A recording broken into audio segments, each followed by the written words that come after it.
Good evening, Dolphins fans. Welcome to another episode of On the FinSide with Kat and Paul. Follow us on Facebook, Twitter, all of our social media outlets, the finfanatic.com website, as well as the FanSided network. The Dolphins lose by 4 touchdowns today, and it would have been 5 touchdowns had the Bucs not taken a knee with a couple of seconds left. They go down 45-17 in this game, and Paul, you predicted a 1 touchdown loss. I predicted a 3 touchdown loss. I mean, well, you put it this is together and we nailed it. yeah. Well, I mean, not if you multiply 1 touchdown plus 3, then we're good to go. But it's really a shame. I mean, because the only thing I think we're looking for in a game like this is for the Dolphins to be competitive. And 2.5 over the last 3 games. When you take a look at the 35-0 loss to the Bills, the overtime loss to the Raiders, the loss to the Colts, as well as as today's game. I mean, the majority of the last 4 games, the Dolphins haven't even been competitive. And you know what, though? I'd say through 3 quarters today, it felt like a ball game. Like, there were issues, but it felt like a ball game. And then the Bucs just unloaded in the 4th quarter and just went, nope, you guys don't belong here. They did. Tom Brady, at 44 years old, goes 30 for 41, 411 yards, 5 touchdowns, quarterback rating of 144.4. On the ground, the Bucs, 21 carries, 109 yards, 2 touchdowns from their running backs. It was a field day for Leonard Fournette, for Ronald Jones, for Giovanni Bernard. The Dolphins can't seem to find answers anywhere on the defensive side of the ball. Yeah, I mean, it felt like Fournette tore him apart today. Every time I turned around, I felt like he was catching a ball out of the backfield or running the ball, and then that I felt like one of the goofiest things for me was the ticky-tack pass interference penalty on Rowe early felt back-breaking, although it really wasn't. I didn't love the game I saw from Jerome Baker today, though. That was brutal. Jalen Waddle was brutal at times today. That interception where he just let it go off his hands. It just felt like those couple critical moments, the Bucs made a play and Miami didn't make a play, if that makes any kind of sense. Yes, and I have a bone to pick with Jalen Waddle because when you take a look at the players that were drafted around him, Micah Parsons, of course, we know, when he was taken, 10 to 12, you loved him more than I did, but he's turning into a defensive MVP candidate. But the receivers that were taken around, Jalen Waddle, Kyle Pitts, 9 catches for 119 yards today in a win over the Jets. And he was the reason for the win over the Jets. Jamar Chase, 6 catches for 144 yards and a touchdown in an overtime loss to the Packers. Devontae Smith, 7 catches for 77 yards for the Eagles in a win today against the Panthers. Jalen Waddle, 2 catches for 31 yards. And a ball goes right off his hands, intercepted. And this is a player, Paul, that the Dolphins are not going to have their first-round pick over. And everybody said, this guy's different. 5'9", 180. Just look at the film. Just look at the film. Nonsense right now. He needs to play better. He does. And, I mean, he might end up leading overall in catches amongst those wide receivers this year. But he's not going to be anywhere close to the yardage total at this point. He's not going to be anywhere close to the touchdown total. And his average per reception is something that, quite frankly, doesn't get it done right now. There was one play he made a decent catch in this game, and on his 2 receptions. And he's supposed to be that guy that can break away, break those easy tackles, make things work. And instead, he basically just kind of tripped and fell. It looked like he got away, and there was wide open field behind him, and he Yeah. basically let a finger tackle get him down. And that he's not supposed to be the guy he's supposed to be the most explosive receiver in the draft with the ball in his hands. Well, that's what happens when you're 5'9", 185 pounds. I mean, let's be honest, play strength matters. And yeah, hey, Jamar Chase. Actually, I was wrong. 6 catches, 159 yards, and a touchdown. I mean, at what point do you say that Chris Greer is an absolute buffoon?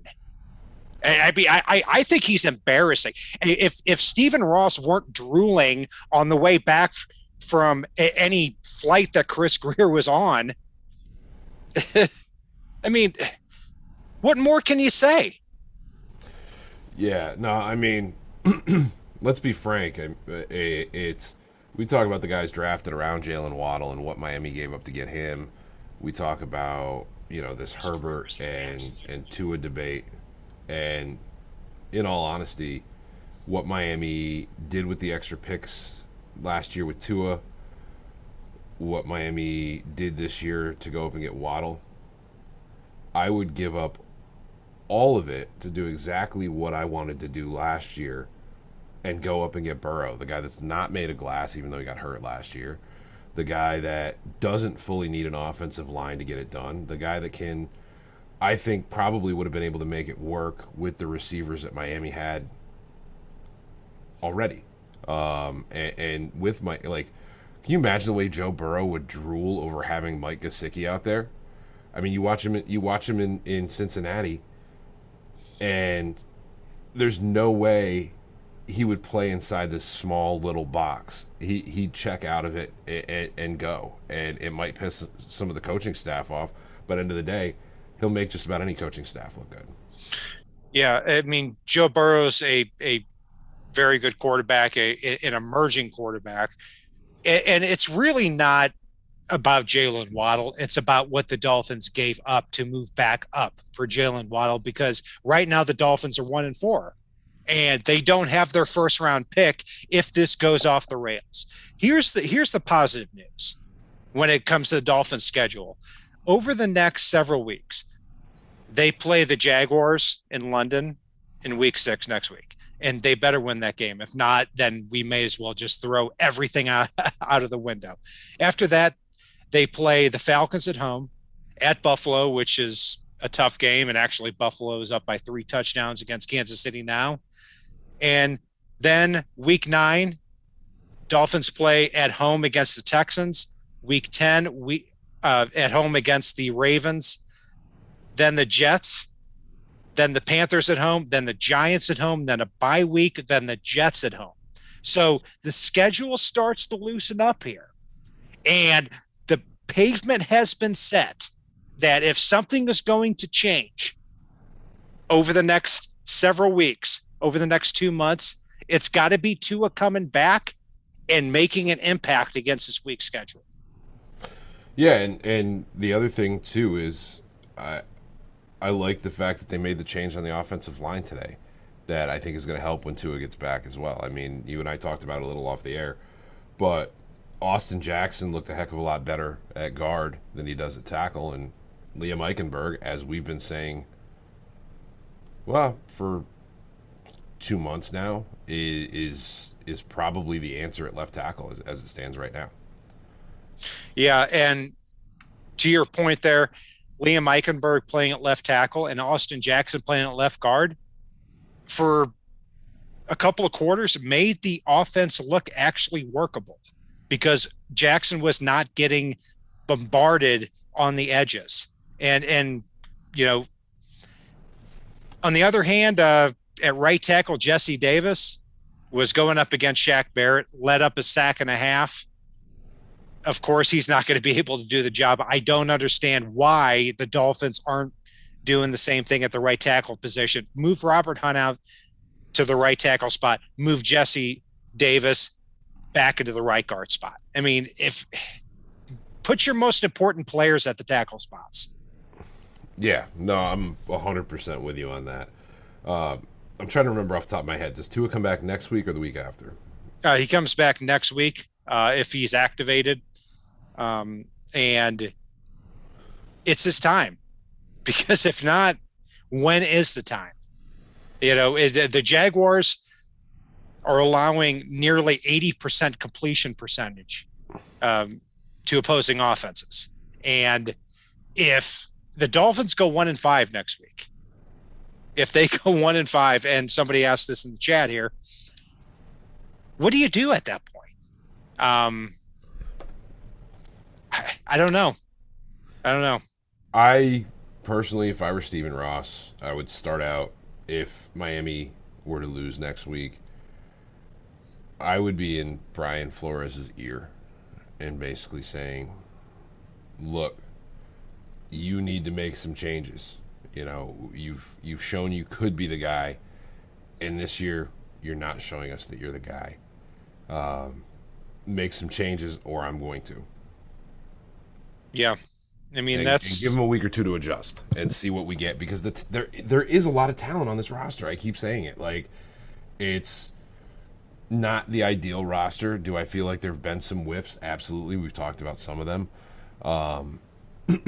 But again, this is a roster that should be able to get some things done and make games exciting, win or lose. Yeah. And the Dolphins did half of what we've asked them to do and put Liam Eichenberg at left tackle and move Austin Jackson into left guard. Now do the other half where you put Robert Hunt right tackle. Make this workable, because the Dolphins have to find at least one offensive tackle for the rest of the year that's usable for 2022. That's what position we've gotten into at this point. And I think I saw a lot of ability here with Liam Eichenberg. He's not strong enough yet, but he went up against William Golson today for the Bucs, and he actually did a really good job. So that's something to work with. Honestly, I think we've got two workable tackles on this team. They're just not both playing tackle. Yep.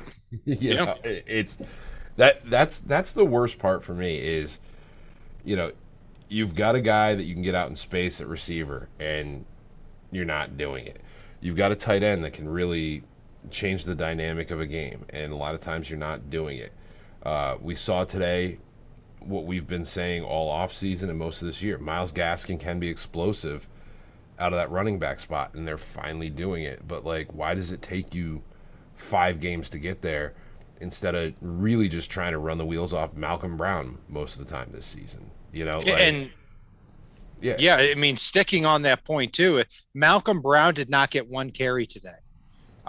Myles Gaskin had 10 catches for 74 yards, 2 touchdowns, 5 carries for 25 yards. So how does Malcolm Brown go from being the focal point of your offense to not even getting a carry?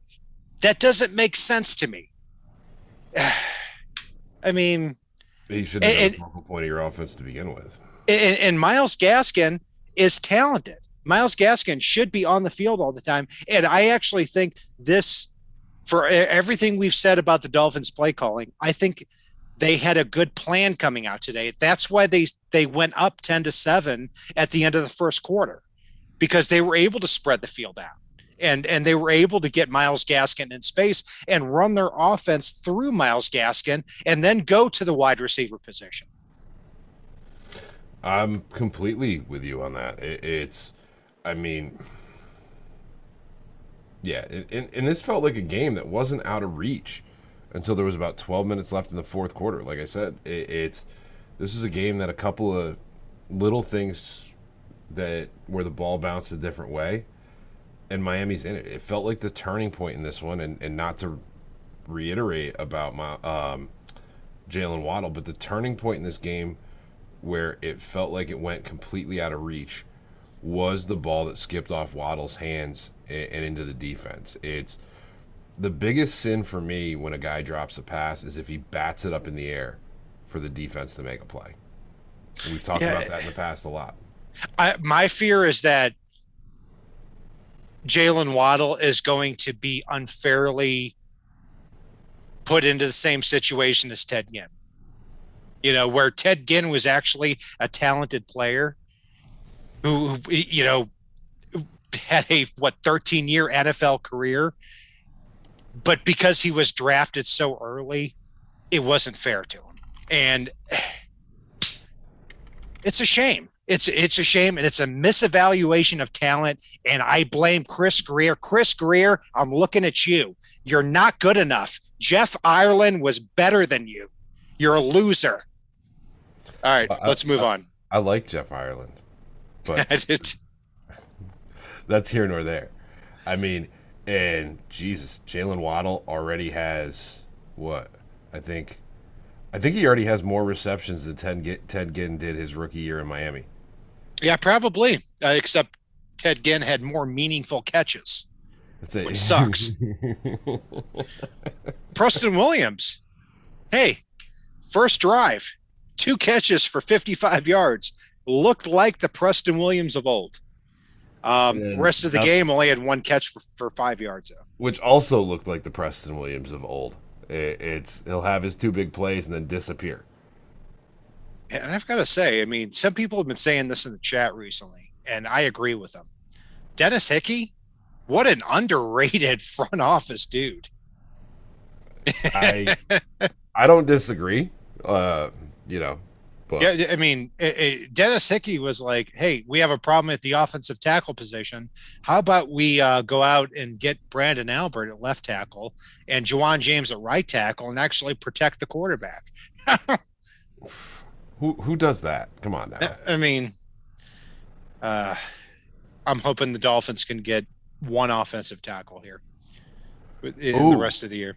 Clemente just said in chat, if we had Tannenbaum, we would have had Justin Herbert. I heard this guy talking about it all the time. Yeah, that would have been the only good decision Tannenbaum ever made. We would have had Justin Herbert, and we would have had too many aging 40-year-old veterans at critical positions that are made of glass. I actually would have taken it if it were Herbert. 47-42.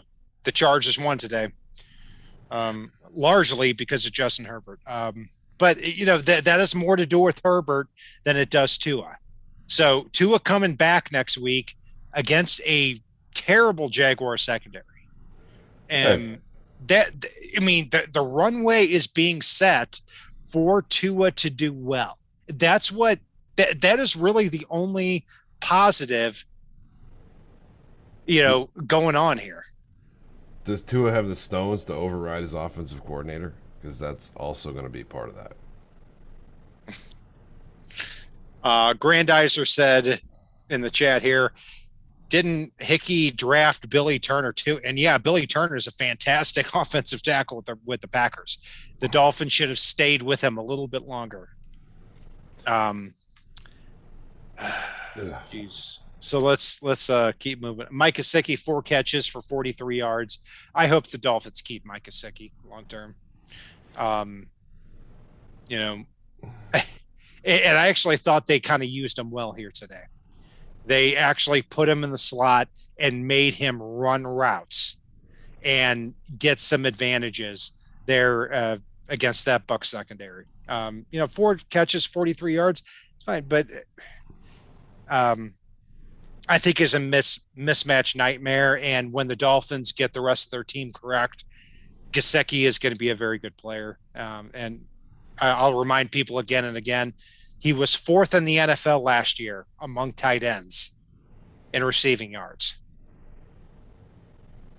Yeah, no, I do like Gesicki, and it's funny because somebody put in the chat, I think half joking, we've talked about Herbert a few times, and they said Herbert would suck here.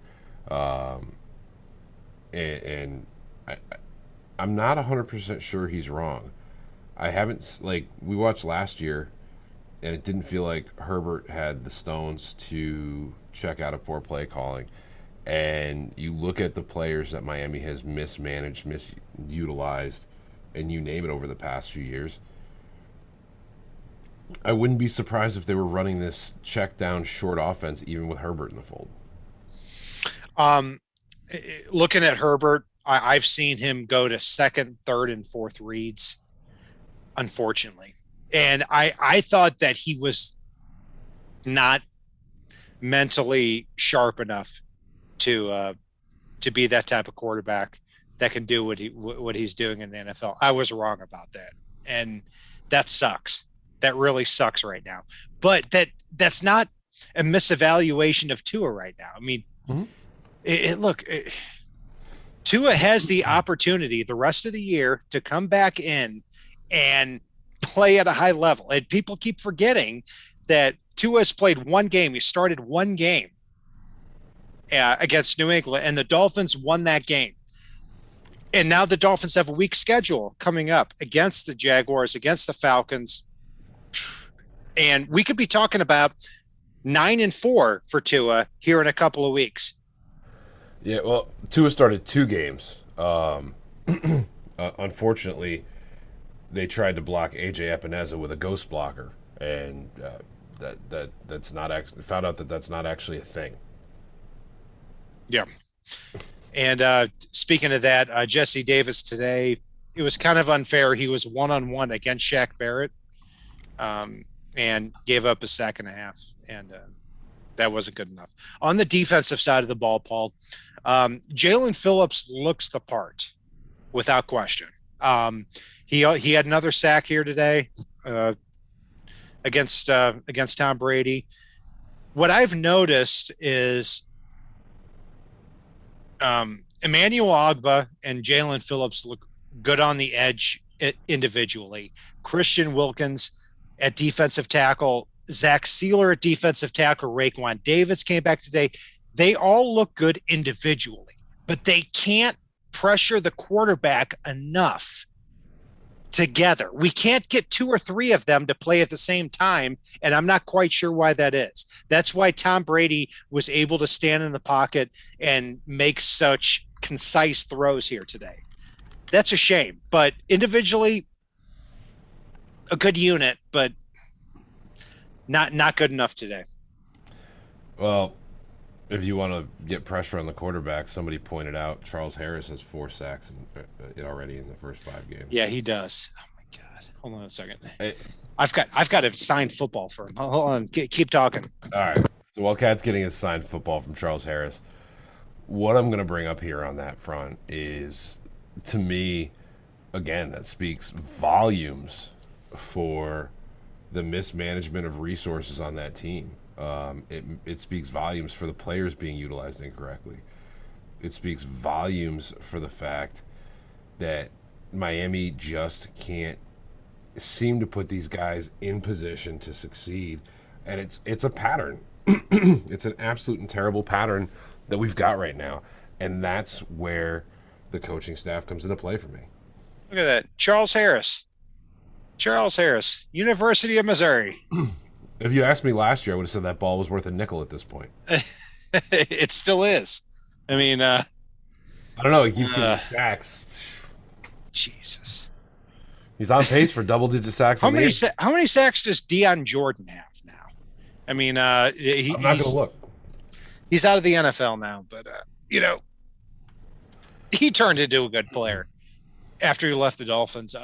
They just can't seem to get the right players at the right time. No, that sucks. They can't utilize the players the right way when they're on this roster.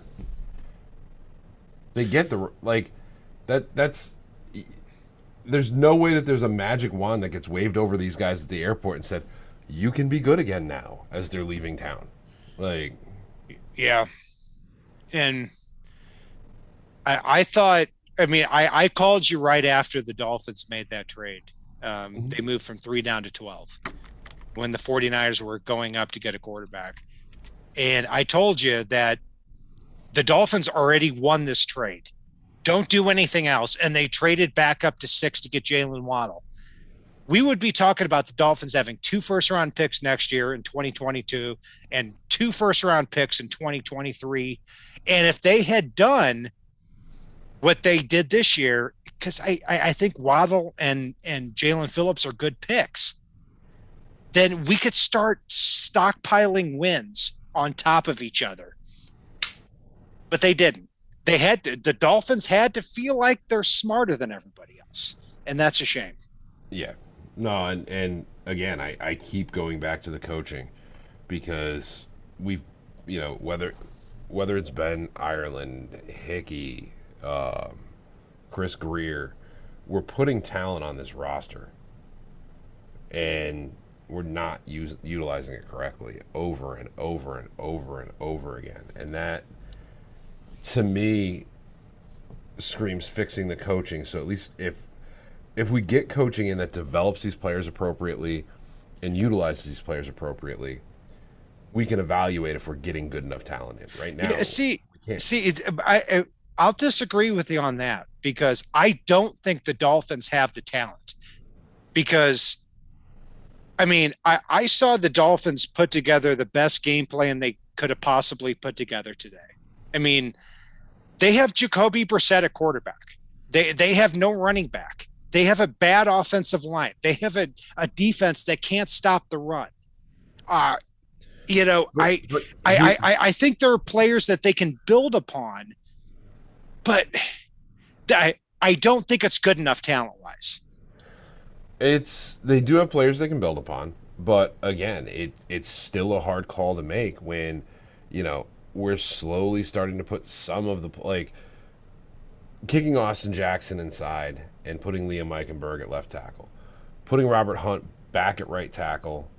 I mean, Miami drafted Robert Hunt to be a tackle last year. He came in, they tried to make him a guard and just went, nope, he's too good at tackle. So they made him the right tackle.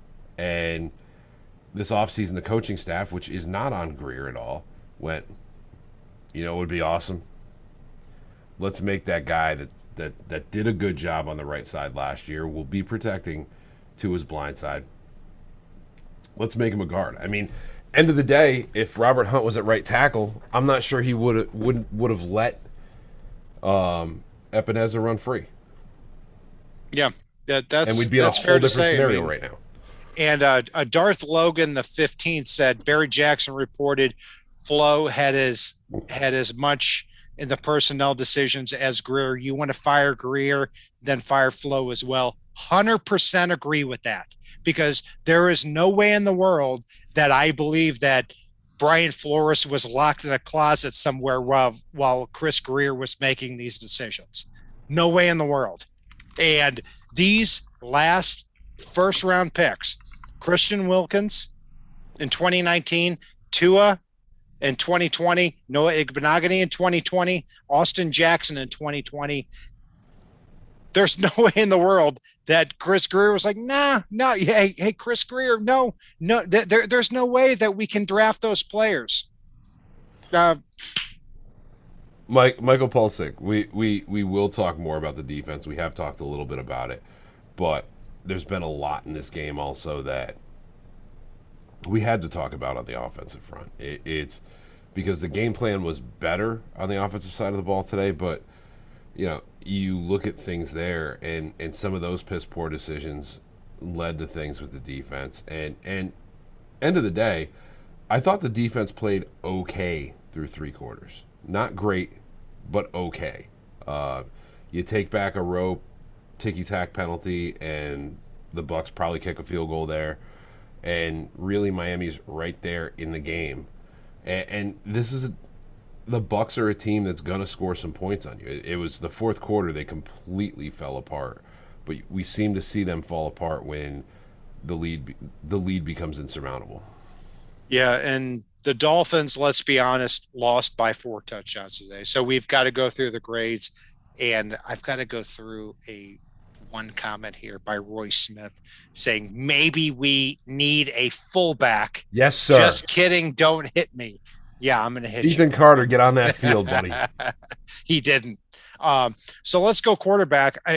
Look, Jacoby Brissett, I don't think played all that poorly. And I thought he managed the game well. He actually had a hamstring injury at the end of the first quarter and came back and trucked his way through that. Look, I'm not a Jacoby Brissett supporter by any means, but at the quarterback position, when you start talking about a stat line of 27 for 39, 275 yards, 2 touchdowns, and an interception, which was Jalen Waddle's fault, I'm going to go with a B minus for him. I'm gonna go with a C plus here. It's almost half of his yards came in the first quarter. There were some moments in this game where he looked okay enough. We'll go with, but end of the day, Jacoby Brissett is what he is. He's a backup quarterback, and I can't wait for him to move back into that role. And you mentioned the hamstring injury. He is a hamstring injury. Let's go to the running backs. Running back, I'm going to throw it to you. I'm actually going to go with a B plus for the running back spot. I mean, as a true run the ball running back, Miami didn't get it done today, even though I thought Gaskin did okay on the couple of touches he had carrying the ball. My big thing was in the receiving game for the running back room. I mean, Gaskin had 10 catches, I believe, in this one, and he looked really good coming out of the backfield, catching the ball. He had that long touchdown. I believe the second touchdown was a short reception as well for him.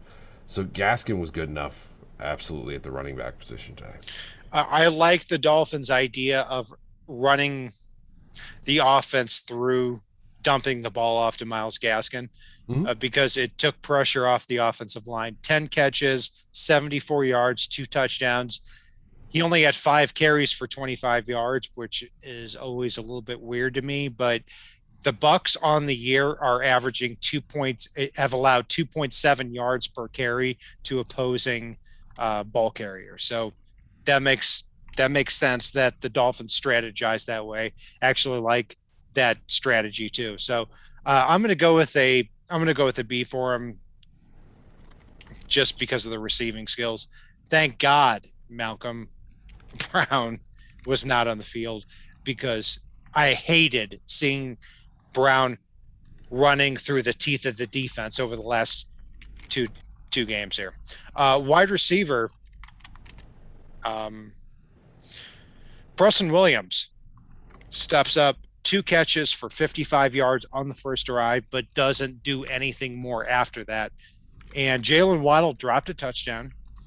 He was responsible for the only interception and is the only 6th overall pick on this roster. So, shame. Isaiah Ford, 1 catch for 3 yards. Brought that Ford out of the garage. Not all the way yet. Albert Wilson, I'm pretty sure he was active. If he was, I couldn't tell. He should be cut tomorrow. I don't want to see his stupid face on the team anymore. But you didn't see his face today. That's the best part. Yeah, we didn't. Mike Gesicki, 4 catches, 43 yards. And the Dolphins had a bunch of tight ends that, of course, didn't really do anything. So Smythe had a pretty decent reception early on in this game. Yeah, he did, when he was wide open by 56 yards. So wide receiver, C minus. Again, I'm grading harsher than you today. I'm going to go with a D plus, which you throw a plus on a D, it's still not very good at all. Yeah. So offensive line, when you don't talk about a player, it usually means they did pretty well. And I think we talked about everybody but Manx. And Manx at center, how many times have we talked about him over 2 games? Not much, which is a good sign. I think it was just the fact that he was getting put in. But then again, we didn't talk about Dieter other than his injury. Right. So center, which is supposed to be the weakest spot on the team, has been a big bright spot for us. Right. Do you remember Samson Satelli, how bad he was? I mean, Samson walked back to the quarterback, Satelli? Yeah, we knew that he was walked back to the quarterback all the time. When you don't hear about Greg Mance, when you don't hear about Michael Dieter, that means the center position is not all that bad. I also say Robert Hunt has been very good at the right guard spot. I wish he was playing at right tackle, but he's not. And Liam Eichenberg playing the left tackle today, didn't do that poorly. So, it wasn't a great day for the offensive line, but I thought it was their best day of the year given the competition that they played. So I'm going to give them a B minus. Yeah, I'll give the line a B. I mean, if God, imagine what it would have been if they would switch Robert Hunt out to right tackle. I mean, it wasn't horrific. There were a lot of plays where Brissett had time in this one. I know they got away from the run a little too early in this one, but they were also opening up holes in the run game for Gaskin against the best run defense in the NFL. So I cannot fault the offensive line today. Yeah. Scummy with the update here. The Bills go up 38-20 against the Chiefs. Was that on the interception return for 6 that bounced off of Tyreek Hill's hands the same way as Jalen Waddle's today? Yep. Bills are going to win the Super Bowl. I mean, let's just accept it. Let's accept it here. Moving on. Josh Allen is terrible in the playoffs. No, he's not. He just has. He is at football. Doesn't have enough experience in the playoffs. Dude, there's nothing about experience that makes you fumble the ball away repeatedly in the playoffs. Okay. That doesn't really happen though. So it does. Defensively, I'll go back to what I said before: is Emmanuel Ogbah, Jalen Phillips, Christian Wilkins, Zach Sealer, Raekwon Davis. That is a talented front 5 or front 4. But they can't play together pass rush wise at the same time.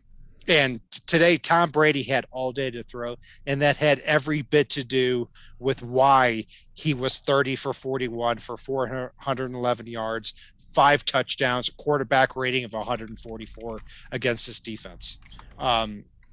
It wasn't good enough. And when you look at the front 7, Jerome Baker was an absolute clown today. He was embarrassed by Leonard Fournette. How do you get embarrassed by Leonard Fournette? Ask everyone the Bucs have played this year. But if Fournette I'm not making excuses for Jerome Baker, but Leonard Fournette is literally a big part of the Bucs highlight reel almost every game this year. Leonard Fournette is having a good season, and we need to realize that.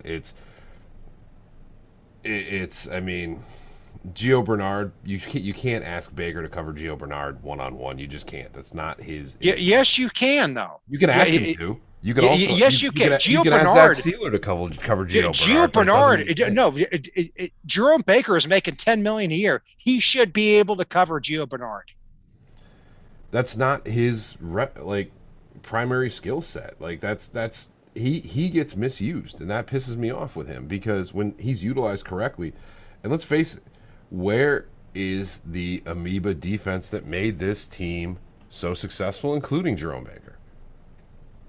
If they played the amoeba defense consistently, they would be allowing 7 yards per carry instead of 5 yards per carry. That's how I look at this defense, because they would be letting up so much more gap integrity from that point. Potentially, but I think they'd be in a lot more games. I mean, you look at what their defense went from and to with a few tweaks personnel-wise, yes. But again, the players that were here last year playing in that amoeba look like trash playing in this new scheme that I don't know. It's you've said before about you take something that's not broke and fix it, quote unquote. And this defense did well and got stronger and better as the year went on last year, running a ton of that amoeba defense, and it made them successful last year on defense. Yeah, the unpredictability of the Dolphins defense is not there this year. And that's 100% what I agree with you on. And part of that too is, where's Andrew Van Ginkel this year? He showed up on a few plays today. There were a few plays I saw from him, but again, it has not been enough at all. But again, he was one of the guys that I thought thrived in that amoeba last year. Yeah. Darth Logan, the 15th, who's made a lot of very good comments tonight, said about Bernardrick McKinney, why did they cut him? Yeah, part of that's true. And then part of that, on the other hand, is why has nobody picked him up either? Um, so I don't know. It's a weird thing with the defense here. Adam Butler played a lot of snaps here, and I thought he actually played pretty well on the defensive side of the ball. Darth But Logan, Baker is trash bags, $10 million worth of trash bags. nah, I wouldn't go that far. But thank you for the contribution. Um, yeah. Oh God, SoFlo, no, we should not have gone after Harbaugh. No, Is he even employed still? he is still employed, ruining the University of Michigan. No, that's right. Yeah. Um, Defensive back. Look, Xavier Howard. People are going to dog him because of the money he makes, and Antonio Brown um, caught two touchdowns and had a field day against the Dolphins secondary, but there was not a consistent pass rush. And Byron Jones and Xavier Howard are the least of my worries here on the Dolphins roster. So, but still, 411 yards, 30 for 41, 411 yards, 5 touchdowns. D for the Dolphins secondary. I'm gonna give the secondary an F+ on this one. It's even that Gio Bernard touchdown that went over Baker. You saw Javon Holland not only get there a little bit too late, but also make an abysmal attempt at a tackle. I mean, this secondary is frustrating me. I thought Nick Needham had an okay day when he got out there, but Justin Coleman, he should not be employed right now. He shouldn't. He was not out on the field that much, and I thought Nick Needham, when he was out on the field, did very well. And Teron Johnson just got a contract extension for $8 million a year from the Bills. I think Nick Needham can expect the same if he continues to play at the same level. But if you look at the actual passes from Tom Brady to Antonio Brown, with the protection that he had, that it's hard to doubt. It's hard to dog Xavier Howard with what he's done here over the last couple of years. So yeah, and you know what, Xavier Howard, I'll give credit for.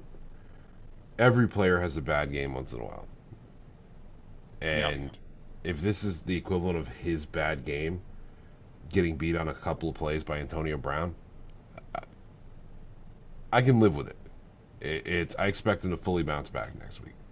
And I'll tell you what, as far as the secondary is concerned, Javon Holland needs to change his number. This isn't preseason. You're not number 8. Change the number to 20 something. I don't care what it is. You look like a child out there. Stop it. All right. We've got bigger problems than jersey numbers. Special teams. Matt Pilardi had a bad punt. He had a good punt.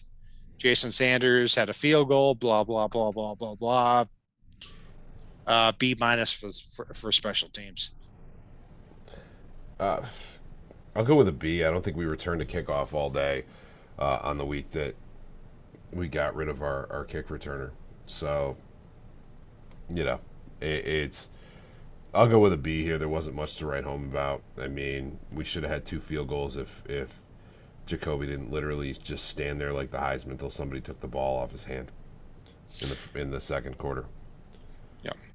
So let's get to the illustrious Coke Bus player of the game. Oof. I'm going to throw it to you first. Who is your player of the game, Paul? And who is your Coke Bus player? Player of the game, I'm going to steal him before you get to him then, if you're going to do this to me. And I'm going to go with Miles Gaskin, a guy that they were starting Malcolm Brown over for a while, and came out and with truly significant snaps today, had 10 receptions, 2 touchdowns, and on only 5 carries, still managed to average 5 yards a carry, and they looked like effective carries when he got the chance. So I'll give my player of the game to Miles Gaskin. Coke Bus player of the game. I'm going to steal Jerome Baker for this one. I just didn't see enough from him in this one, but I think some of it's schematic. Yeah. Baker would have been my guy. My player of the game is going to actually be Liam Eichenberg at left tackle, because, look, he didn't have a great game. I rewatched every snap since the Dolphins played here today, but he looked like the part. That's all I can ask for right now. And as far as the Coke Bus player of the game, do it. I know who you're going with. Do it. Yeah, I'm going to go with Andrew Van Ginkel, actually. Oh, really? Yeah, because I don't see somebody who is making plays as often as he was last year. Plays. I thought for sure you were going to waddle it up on this one. Oh yeah, I should have done Waddle. You still can. I'll let you take it back. Yeah.